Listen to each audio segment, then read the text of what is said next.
السلام علیکم ورحمۃ اللہ وبرکاتہ. بسم اللہ الرحمن الرحیم. الحمد للہ رب العالمین والصلاة والسلام علی سید الانبیاء والمرسلین. اما بعد وقال النبی صلی اللہ علیہ وسلم ومن تزوجها لمالها لم يزده اللہ الا فقرا. رسم جہیز نے مار دی بے شمار بیٹیاں، اب تو اسی بات سے ہے بیزار بیٹیاں. شادیاں کریں جس غریب باپ کی ہو دو چار بیٹیاں. ماں باپ کا گھر بکا تو بیٹی کا گھر بسا. کتنی نامراد ہے یہ رسم جہیز کی. معزز حاضرین جلسہ، سب سے پہلے تو میں اللہ رب العزت کا شکریہ ادا کرنا چاہتی ہوں کہ انہوں نے مجھے موقع عنایت فرمایا ہے کہ میں کچھ دیر آپ سے مخاطب ہو سکوں. پھر آپ حضرات بھی قابل مبارکباد ہے کہ دینی غیرت اور دینی جذبوں کو لے کر آپ یہاں حاضر ہیں.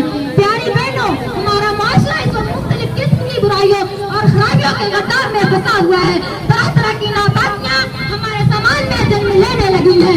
چوری، ڈکیتی، رشوت خوری، دھوکے بازی، جوا فلمیں، زناکاری اور چغلی جیسے ناپاک اور مولک اعمال ہماری رگوں میں سلط کر کے ہمارے پورے معاشرے کو گن گنا کھائے جا رہے ہیں. اس فرصت میں نہ تو ہمیں ان خرابیوں کا ذرا برابر احساس ہے اور نہ ہی ہم یہ سوچنے کی کوشش کرتے ہیں ان حرکتوں ان اعمال کی وجہ سے ہماری زندگی تو بربادی کے لیے کس موڑ پر جا کھڑی ہوئی ہے، جس کی وجہ سے دن سماج غندگیوں کا پلندہ بنتا جا رہا ہے. خاص کر شادی بیاہ کے موقع پر جہیز کا مطالبہ اور اس کا لین دین ہمارے معاشرے کا ایک ناسور بن گیا ہے کہ اس پر کھل کر ماتم کرنے کو جی چاہتا ہے. اس لیے آج ہمیں اور آپ کو یہ سوچنا ہوگا کہ اس وقت پر بل لگانے کے لیے ہمیں کیا کرنا چاہیے، اور ہمیں یہ بھی طے کرنا ہوگا کہ اس کی روک تھام کے لیے ہم اور آپ کس حد تک کوشش کر سکتے ہیں اور اس سلسلے میں ہماری جانب کا اقدام ہونے چاہیے. جب آپ شریعت کے حکم کے سامنے اپنا سر جھکا کر خود کو مردوں کے حوالے کر سکتی ہیں، جب آپ ایک ترنگ کو آباد کر سکتی ہیں،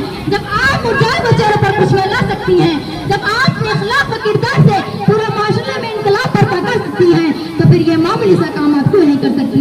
آپ نے سوال لی کہ ہم سے اس میں کچھ بھی نہیں ہو سکتا. نہیں اور ہرگز نہیں. میں تو یقین سے کہہ سکتی ہوں کہ اس کی روک تھام اور معاشرے کو عدالت میں ختم کرنے میں آپ اور ادا کر سکتی ہیں جو مرد نہیں کر سکتے. آپ کا اس میں اقتدار ہو سکتا ہے جو مردوں کا نہیں ہو سکتا، مگر اس کے لیے آپ کو غیر معمولی عزم و حوصلہ کا مظاہرہ کرنا ہوگا.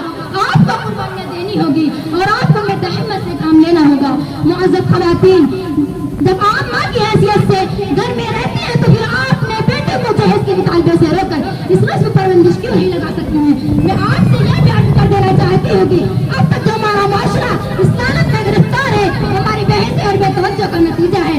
آج ہمارا حال یہ ہے کہ گھر میں کوئی دلہن آتی ہے تو ہمارے نام سب سے زیادہ دلہن کی نئی چیزوں پر جاتی ہے. تو بھلا مجھے بتائیے کہ جب آنے والی دلہن کے جہیز پر نظر رکھیں گے اسے اپنی بیٹی کو جہیز کیوں نہ دینا پڑے گا؟ اس پر افسوس کے لیے ہمارے پاس الفاظ کی کمی ہے.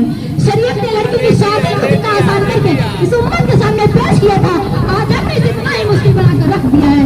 حضور صلی اللہ علیہ وسلم نے اس آزادی کو عملی شکل میں ہمارے سامنے عملی شکل میں پیش کر کے ہمارے معاشرے کو سے پڑھنے کو بچا لیا تھا، مگر مال کے لالچی بے غیرت اور مطلب پرستوں نے اس کو قبول کرنے سے انکار کر کے ایسا طریقہ ایجاد کی انسان نے شرمندہ ہو کر رہ گئی. اور ہماری بحث یہ رہی کہ ہم نے اس رسم کو لیا زیادہ برابر فکر نہ کی، لیکن ہماری تھوڑی سی کوشش، ہماری محنت کا تھوڑا سا حصہ اس رسم سے پورے معاشرے کو پاک کر سکتا ہے. جب کوئی بچی پیدا ہوتی ہے تو پورا گھر بلکہ پورا خاندان خوشیوں مسرتوں کی وجہ ہچکیاں بھری جاتی ہے. اس کی ولادت اور شادیاں میں تو نہایت جگہ کا ماحول ہوتا ہے، چہروں پر پرزوردگی پائی جاتی ہے. اور الخانہ کی آنکھوں سے بہتے ہوئے لڑکے کی ناپسندیدگی کی گواہی دے رہے تھے. آخر یہ صورت حال کیوں ہے؟ کیا ابھی ہم ان تمام مناظر کو دیکھنے کے بعد یہ سوچنے کی ضرورت کی تھی آخر لڑکیوں کے اس طرح کے خیالات برات کیوں ہیں؟ نہیں اور ہرگز نہیں. میں تو یقین سے کہہ سکتی ہوں کہ بلکہ خاموشی سے سارا مدد دیکھنے کے بعد ہمیں یقین کر لینا پڑتا ہے کہ شاد و در پھر آ گیا، جس کے متعلق قرآن کے الفاظ نازل ہوئے. وَإِذَا بُشِّرَ أَحَدُهُم بِالْأُنثَىٰ ظَلَّ وَجْهُهُ مُسْوَدًّا وَهُوَ كَظِيمٌ يَتَوَارَىٰ مِنَ الْقَوْمِ مِن سُوءِ مَا بُشِّرَ بِهِ أَيُمْسِكُهُ عَلَىٰ هُونٍ لَّمْ يَدُسُّهُ فِي التُّرَابِ أَلَا سَاءَ مَا يَحْكُمُونَ. یعنی جب ان کو کسی پیدے خبر دی جاتی تو ان کے چہرے کی رونق